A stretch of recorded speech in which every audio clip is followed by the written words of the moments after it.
বন্ধুরা, আজকে বানাচ্ছি পালং দিয়ে চিকেন। তো রাত অনেক হয়ে গেছে, কিন্তু তাও একটা দোকান খোলা ছিল। হঠাৎ করে দেখলাম ও চিকেন নিয়ে এসছে। এটা এখানে লোকাল চিকেন। চিকেনটা ধুয়ে রেডি করে নিয়েছি।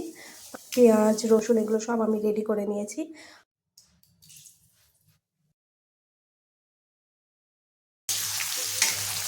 এখানে আমি লঙ্কা, ক্যাপসিকাম, পেঁয়াজ সব একসাথেই দিয়ে দিয়েছি। আর প্রথমে গরম মশলা দিয়েছিলাম, গোটা গরম মশলা, আর একটু চিনি দিয়ে দিয়েছিলাম। পেঁয়াজটা আর একটু ভাজা হবে।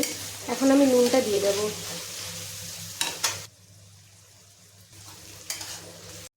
মশলাটা একদিকে হচ্ছে আর একদিকে আমি পালং শাকটা একটু বেছে নিচ্ছি।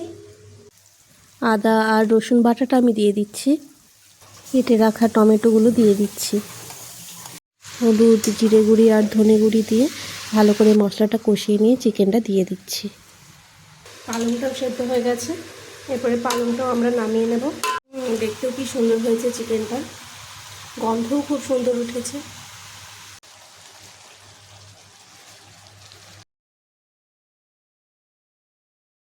আমাদের চিকেন অলমোস্ট রেডি। এরপরে শুধু দেবো বাটার আর কাসুরি মেথি। বাটারটা দিয়ে দিচ্ছি, অল্প একটু কাসুরি মেথি দিয়ে দেবো।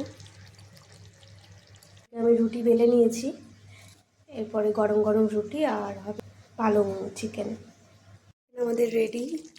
তেল ছেড়ে দিয়েছে। এরপরে নামিয়ে নেব।